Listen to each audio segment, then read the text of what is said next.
আসসালামু আলাইকুম। সংবাদে আপনাদের সবাইকে স্বাগত জানাচ্ছি। আমি ফিরোজ তোহা। শুরুতেই আরবে কেবলস সংবাদ শিরোনাম।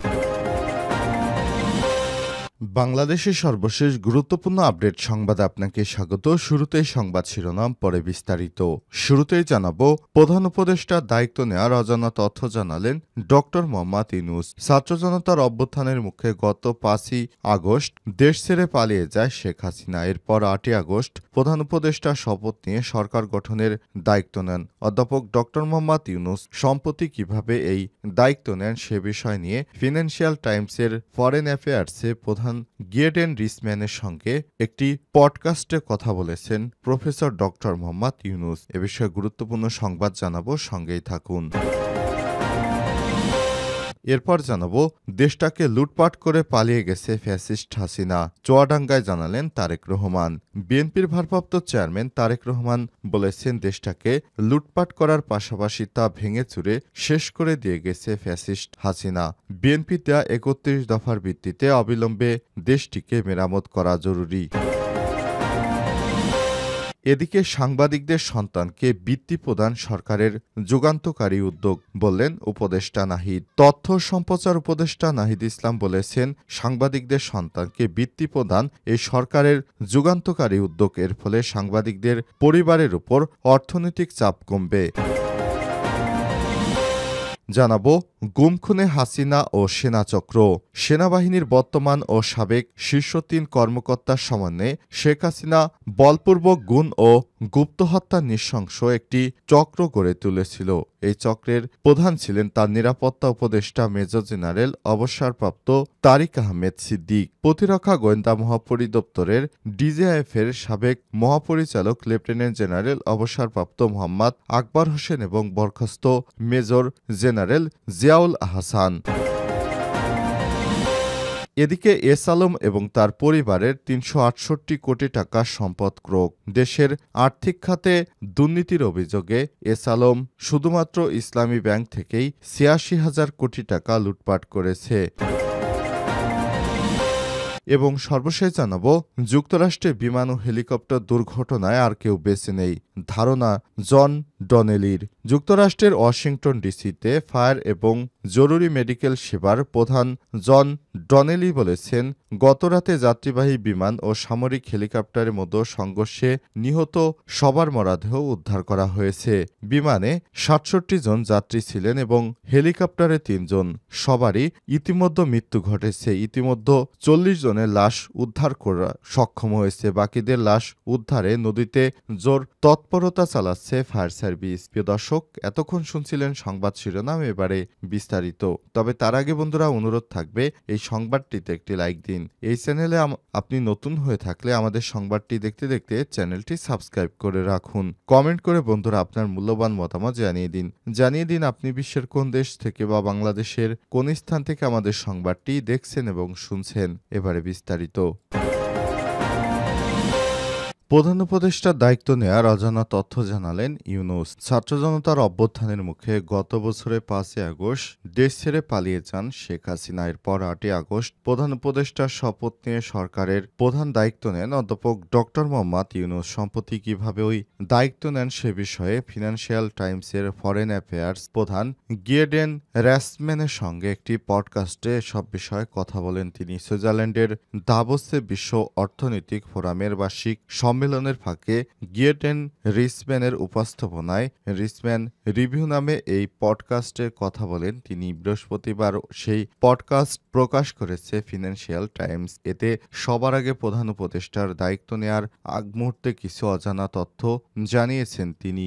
ডক্টর ইউনূস গিডিয়ন রিসম্যান প্রশ্ন করেন, শেখ হাসিনার বাড়ির দিকে যখন ছাত্র জনতা এগিয়ে যাচ্ছিল তখন তিনি কোথায় ছিলেন এবং কি করছিলেন?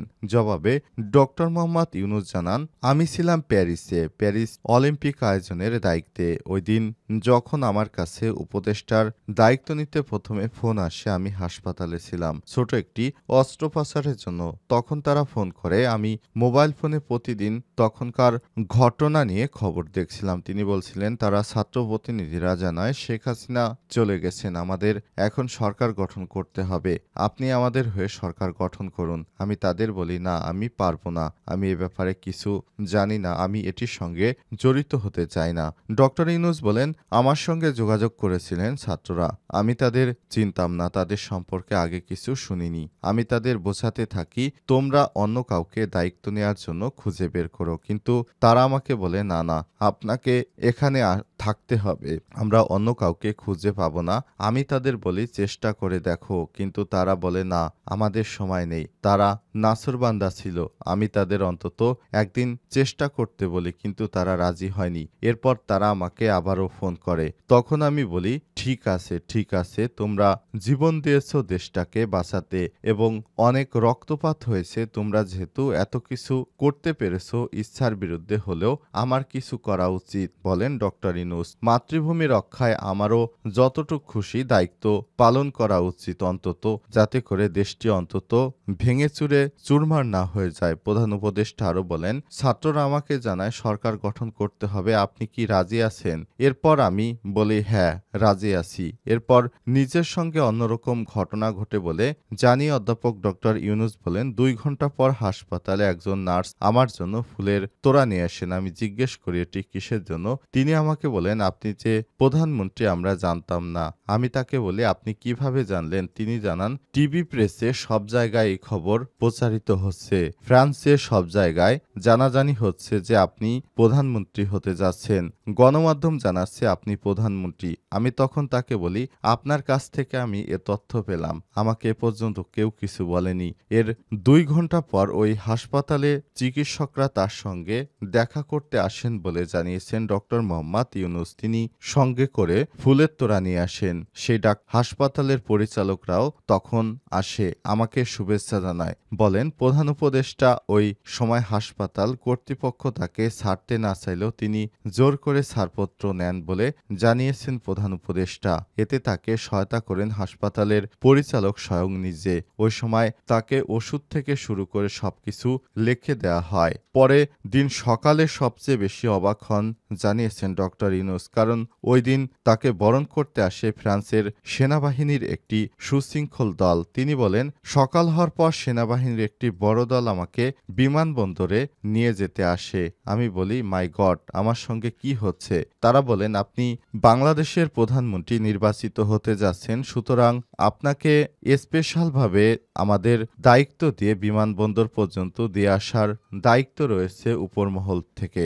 এরপরই তিনি দেশে ফিরেছেন বলে জানিয়েছেন ওই পডকাস্টে। চুয়াডাঙ্গায় তারেক রহমান বললেন দেশটাকে লুটপাট করে খুনি হাসিনা পালিয়ে গেছে। বিগত সময়ে 15 বছর ধরে দেশ থেকে $240 বিলিয়ন লুটপাট করেছে শেখ হাসিনা এবং তার সঙ্গীরা। বাংলাদেশটাকে সর্বনাশের একদম শেষ পর্যায়ে নিয়ে এসেছে বলে অভিযোগ করেছেন বিএনপির ভারপ্রাপ্ত চেয়ারম্যান তারেক রহমান। তিনি বলেছেন আমরা ক্ষমতায় গেলে 31 দফা রূপরেখার মাধ্যমে বাংলাদেশকে পুনরায় আবার সুন্দর করে সাজাবো। বাংলাদেশটাকে সুশৃঙ্খল করে সাজাতে আমাদের অবশ্যই এই 31 দফা অনুযায়ী কাজ করতে হবে।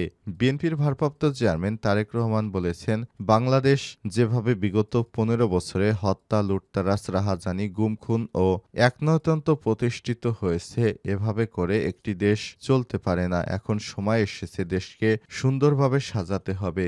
31 দফা রূপরেখা জনগণের সামনে তুলে ধরতে হবে বলে নেতাকর্মীদের নির্দেশ দিয়েছেন বিএনপির ভারপ্রাপ্ত চেয়ারম্যান তারেক রহমান। এ সময় লন্ডন থেকে তিনি ভার্চুয়ালি যুক্ত হয়ে নেতাকর্মীদের বিভিন্ন নির্দেশনা দেন বলেও জানা গেছে।